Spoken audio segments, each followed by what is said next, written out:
Follow us on Facebook at Off Script with Super E Podcast. Also follow us on Twitter at offscriptpod_1.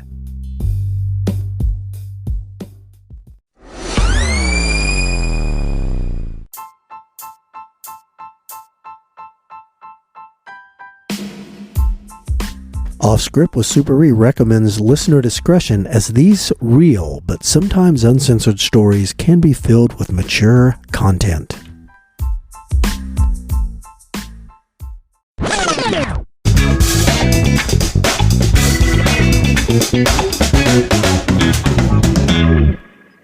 Good morning, everybody. It's A-Train. It's just A-Train and Super E today. Jay's not going to be able to be with us, so we are going to soldier on without him. Super E, what's up? Oh, not too much. I'm just recovering from my traumatic experience at the dentist. Oh, what all did you have done? Well, since I live out in the rural sticks area, I guess I have to basically morph into the two type of folks out here, rednecks and hillbilly. And so I didn't pay attention to my teeth. I didn't get to the dentist like I should have procrastinated, and all of a sudden I had a bottom tooth hurting, right above it, a top tooth hurting. And I knew that the fillings fell out, but I was like, I'll get to it. But I never did. And so I had to go to the dentist. And before I went to the dentist, I had some time to kill. So I went into the Walmart in this other small town that's bigger than the town that I live in. Okay. And you know how you go, all the Walmarts, when they have the bathrooms, it's like they're in the back. And so I'm walking to the bathroom area, and for some reason, I thought the men's bathroom was the door all the way towards the back. Okay. I was wrong. And what distracted me, I can't believe this, I was like, oh, they repainted the doors. They did such a good job. I was distracted by that. Burst into the bathroom, and there's a woman standing there. And she was wanting to shriek because no matter what I wear, I was trying to look nice to go to the dentist. No matter what I wear, I look homeless. And to her, I look homeless and a rapist. And she was like, it's over there. And I'm like, I'm so sorry. I said, I'm only here to shoplift. No, I said, I'm so sorry. I was like, oh my God, because I could see her trigger finger was itching to get on the mace. But then I make it to the dentist, and I didn't know this. See, I thought it had been like 3 months since I went to the dentist last. He goes, what's going on? And I told him, and I said, yeah, it was just not too long ago that this bottom filling fell out. Yeah, so... it was just like 3 or 4 months. He goes, it was over a year and a half ago. Yeah. I said, what? He goes, you were here a year and a half ago, and I told you to get it fixed. Time flies when you're trying to avoid the dentist. He goes, I know time flies, but now you have to pull it. Oh. Now you got to pull it, Mr. Clamp It. And I was like, oh. All I'm hearing, Super, is that you are solidifying your hillbilly cred. I know. You're wandering around the Walmart. You're losing teeth. That does nothing but it just ups your cred. And you know what? I'm solidifying it. I'm now wearing Crocs. I don't think it's damn comfortable. You're gone. You are a stone cold hillbilly. All you had to do when you walked in that bathroom and saw that woman is you just needed to say, I identify as a woman, and you'd have been fine. But whatever. Yeah, exactly. She would have said you identify as the world's ugliest woman. and take this mist of mace guys with you. The only thing that would have made that story better is if she would have indeed maced you in your face. That would have been fantastic. Yes. When we first got mace back in the day, I had a resistor, and and one of the guys came running up. I see he had the mace can in his hand, and he was wanting to use it. And all of a sudden, the guy ducks. I see him ready. He's starting to spray it, and the guy that was fighting me ducks down, and I said, "No!" He sprays it right in my mouth. Oh, in the mouth! Talk about crippling. in the mouth. In the face. Hey, I got sprayed in the mace on the street, and it was a direct hit to my right eye, and my eye was so open, I saw the mace hitting my eyeball. I could see it. Oh, it hurt. Oh, it hurt. Yes. Oh, my God. Okay, so let's see. So far we have solidified that you're a hillbilly. Yes. We both been maced. What else we got? We got anything else? Well, you know what? I got some tells of Tark Tice. That's his code name. Okay, co-worker, Tark Tice. Co-worker. Tark he's hilarious. God love him. We've known him forever. Uh-huh. And when we were young and full of energy, he basically, they're very proactive. He couldn't be stopped. But he was also, like I said, he was Mr. Black and White.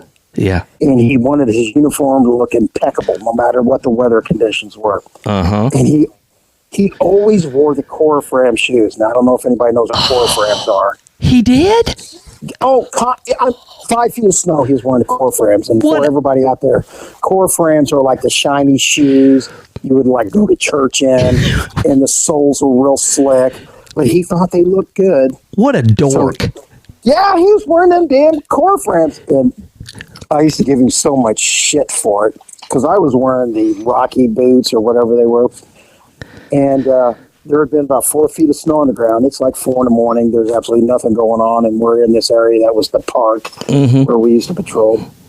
And I said, why are you wearing them shoes? He goes, well, they look good. I go, they're not practical for the weather conditions. Yeah. I said, those are so slick. You could probably ski in them. And he goes, I probably could. And so we're, 23 years old? What are we doing? It's time for an experiment. He grabs the bumper of my Impala, and I start driving, and start speeding up, and he's snow skiing behind my car. We used to call that modocking. Yeah, well, that's what he was doing. And it was like that scene in Breaking Away. Remember when the guy was on the bicycle behind the semi, Yeah. and he had the fingers out? Yes. 10, 20. Yes. But anyways, so police work back then was a lot of fun. We just enjoyed it, proactive. And It I remember was. one night, I was just cruising down the alleys, 3 in the morning, and you're looking for burglars or anything, and making sure people weren't breaking into cars in the alley. But I was kind of sitting in the alley, and this is when our police cars didn't have all these goofy stripes on them. They were so dark blue, they were almost black. So if Yeah. you turned off the lights at night, you couldn't be seen. Right. I started noticing a bunch of guys knocking on this garage door. And it was weird because it wasn't the big garage door you pull the car in. It was a garage door that, you would enter. Normally they're on the side of it, but this garage door was on the back of the garage door where people would enter. Okay. And I kept noticing people knocking on the door, going in, knocking on the door. 2 seconds would go by, and then they would be let in. So I waited about 10 minutes, and I slowly drove down there, and I looked, and there was a peephole Okay. on there. And I drove by dark, so nobody could see my lights. Uh-huh. So I noticed there was a peephole. I thought, I'm just going to try something. So I get on the radio, and I hit old Tark. And he comes over, and he goes, what's going on? I said, just follow my lead and don't say nothing.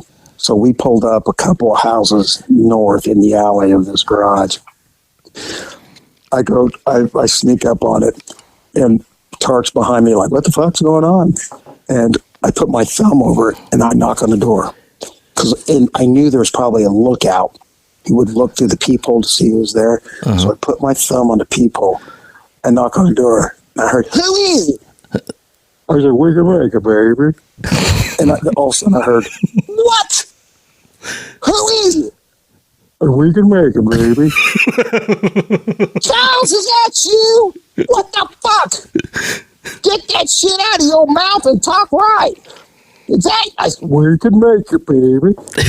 All of a sudden, he gets ready. He goes, damn it, the hell. He opens the door. And he opens the door and he said, I told. Shit. He sees me standing there in full uniform. Uh-oh. And I just I put my hand to my mouth, like, shh, don't say anything.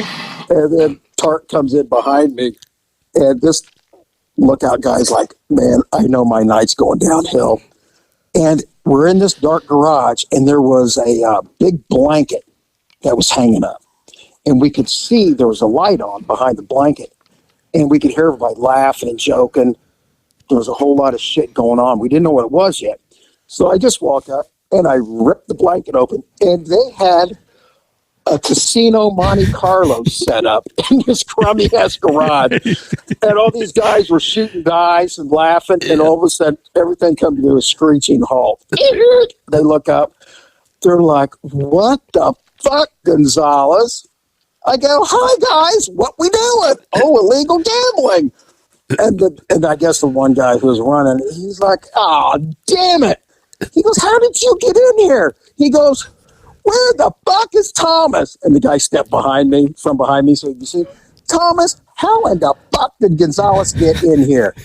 What? And he goes, he knocked on the door. And you let him in? Well, I couldn't understand what he was saying. He said something, so I let him in.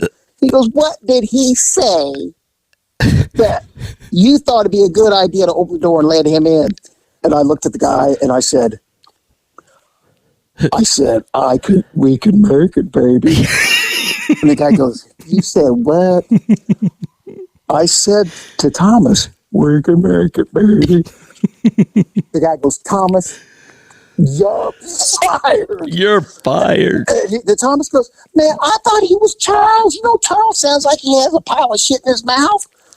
And I said, okay, fellas, here's the deal. I don't want to have is there any guns on anybody? They said no. So nobody has any guns. They said, no, nobody has any guns. Is everybody going to play fair and not get mad when they lose a bunch of money and start maybe stabbing somebody? They said, we promise. I said, because if something like that happens here, I know everybody who's here. So I know what's going on. And I said, do you guys think you can do you guys think that you can keep from getting robbed by somebody who wants to break in? Like, you know, Ashy Larry from the Chappelle Show or whatever it was. And they go, well, Gonzalez, we thought so when Thomas was watching the door, but apparently he will let anybody in. I said, okay, well, me and Tark will make a deal with you. We're leaving. Thomas, you do a better job. And we are out of here, but I don't want to have any more shit. Mm-hmm. And he goes, man, I appreciate it. He goes, man, Thomas, you are on double secret probation, just like an Animal House. You fuck up one more time, you're fired. And so Tark just started dying laughing, and we walked out of there. And it's like, you know, we were doing our job. Uh-huh. Now we weren't fucking with them, but we let them know, okay, we know what's going on. There better not be any stupid shit going on where somebody's got to call the police and nobody try any bullshit. Right. So that's, you know, you were very proactive, and back then we were like, you just kind of meshed with the community, and they knew who you were and they respected you. You said meshed, not messed. Yes. Meshed. Yeah. Okay. We kept in contact with them, but we weren't assholes. You were involved in the community, and you were doing, you know, using officer discretion, knowing when to take action, when not to. That's good. You know, exactly. I have a very similar story. When I was out, I was pretty darn new.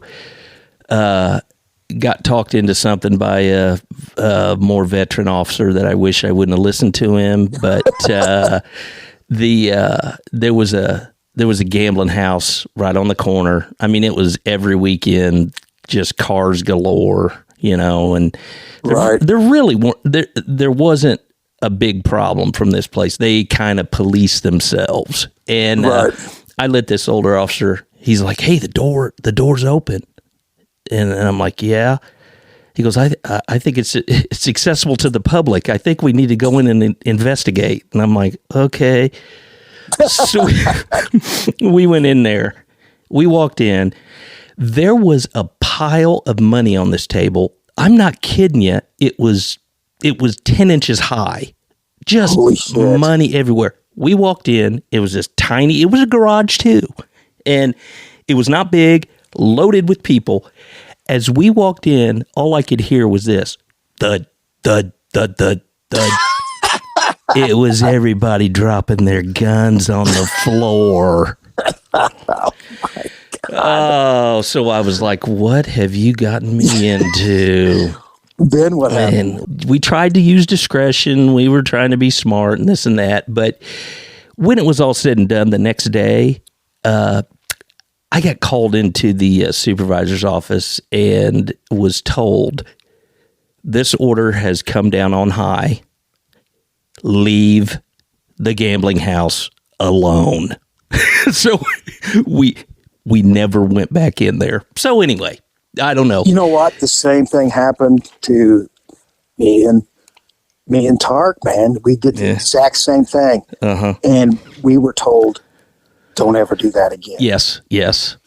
So we were like, okay. So it was one of them places after 3 o'clock in the morning. They're called after hours.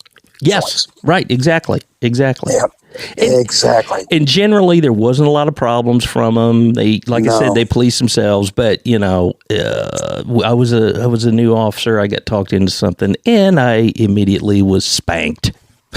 Yeah, you see, we were like new officers too, and it was kind of like, okay, you know, boom, we went in there, and we thought we were doing the right thing, but then we were told, stay out of there because these, right, it was the reality. Yeah, somebody had connections. Somewhere. You know, right or wrong. I don't know if it's right or wrong, but that's the way it was, and exactly. And that's how. So what we would do is we would make sure that everything was cool on the outside, and we'd let them know. Yeah, you know, we're going to make sure nobody's doing anything stupid. Right. And they were like, "We're on it." And so, tell me if this was similar with yours. I mean, this was most of the folks inside there. They were older gentlemen. Yep. Pretty. I mean, really kind of respectable guys. They just they were gamble. Yeah, they were the old heads, as they call them. Yes, and they liked to gamble. That's right. And so, but then you would worry about these old guys going to their cars and being victimized. That was a concern. Now, see, I didn't worry about my guys because they were all strapped because all those I heard all their guns hitting the floor. But so. Yeah. Hey, I want to back up on the Corfram dorky shoes that Tark Tice wore. So when I worked late shift, you know, I wasn't, you know, your uniform. I mean, it's in the middle of the night. Nobody's, you know, I maybe wasn't as squared away as I should have been all the time, but I went through a period one summer because, you know, I fancied myself. You know, I could run people down. Back then. So one summer I sported these suede high top tennis shoes all summer. They were black, so you know, and I got away with it for several months until the sergeant looked down one night and was like, "What the hell are you wearing?"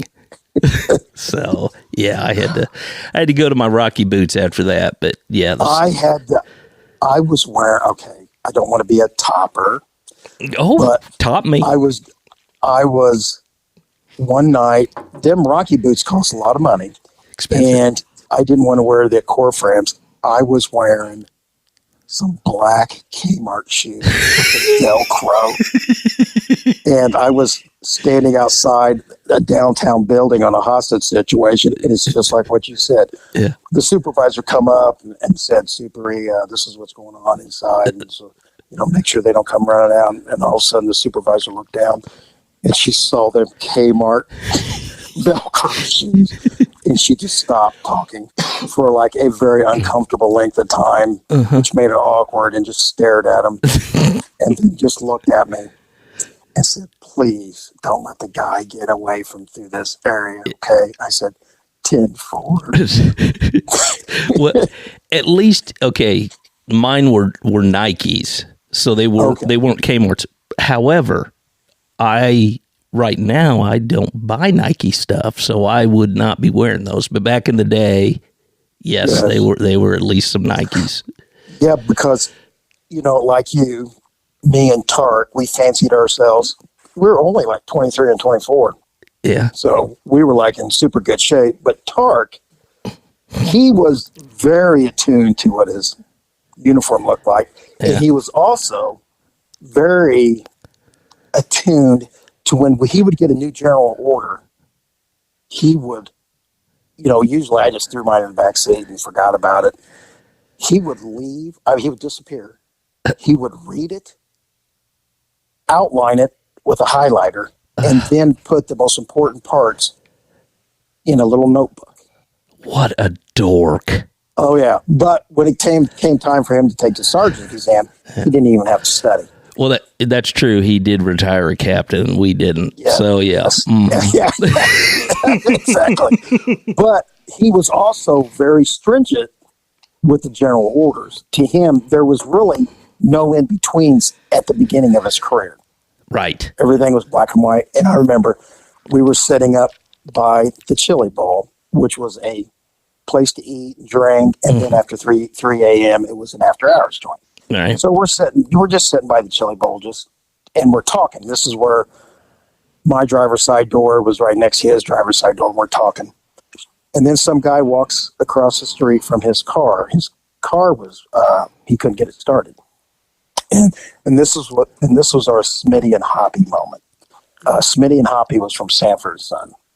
Yeah. Yeah. So this guy comes over and he starts talking to Tark. He goes, "Excuse me, officer. I think I've got a dead battery, and I really got to get home. I really need to jump right now because I got to get out of here. And I'm pretty sure it's my battery." And then Tark responds in his monotone robot voice, "Sir, I am sorry I cannot assist you with your broken down maintenance of your vehicles. General Order 54321 forbids me and prohibits me from..." And he went into this big, long little speech. And the dude kept looking at me like, what in the fuck is he even saying? And I was looking at the dude like, I don't know, because I don't read the general orders. And then, so when Tark finally got done rambling on about why he couldn't do it, and the guy had a look on his face, I just looked at the guy and I go, "I'll do it." Yeah. I mean, and Tark looked at me like I just, backstabbed him. But I was like, no, the guy's got to get home. So I backed up the old Chevy Impala, zing, backwards, and, jumped the guy's car. And away he went. And Tark was like, "How could you undermine me like that?" And I said, "Tark, everything's not black and white in them general orders that you wisely read and I stupidly don't. There's always a little in between here. And really, was it that much of a chance that something would happen to our police car if we just set it up to the battery cables?" Now, we had to make sure we put them on the right terminals. Yeah, you don't want to blow up. But. And look, and now this guy, he thinks, you know what, the police helped me out, except for the asshole that I talked to first. But, the guy was so grateful because he had to go. So, I can't believe Tark would not jump that guy. I mean, I can't tell you how many times I gave somebody a jump. Well, that's just helping people out. That was early Tark. Yeah, he was Mr. Black and White. There was no gray. Yes, early Tark. Yes, and I was gray, and you really are now. You're really gray. Oh yes. Now that I'm toothless Scraggles, as my wife calls me. That's fantastic. So, here's all I'm hearing is that, police work, in my opinion, as opposed to early Tark Tice, Sometimes there's discretion. There's, it's not always black and white. Do you agree with me or disagree? I agree with you. It's not always black and white. The discretion Yeah. was a very important part of it. And think about, okay, the guy you gave the jump. I mean, just like you said, now he's, okay, cops aren't all, dicks. That guy helped me get a jump, and, maybe down the line, maybe he was helpful to you. I mean, who knows? Who knows? There's a big picture. We got to look at the big picture. Oh, that's good. The big picture. Yes, because we're out there to serve and protect. Exactly. That's exactly right. And keep the peace. And that doesn't always mean everybody has to go to jail, but you got to keep the peace. You got to keep the peace. And with the A-Train, on that note, do you want to end this Super E and A-Train quick hitter? Let's do it. And you know what? I think I just titled this episode, Super E and A-Train Keep the Peace. There you go. Okay, there it is. All right. Well, listen, thanks for telling us that, and I hope everybody enjoyed that. All right. We're out of here. Play that music. See ya. You want to do another one? We can make it, baby.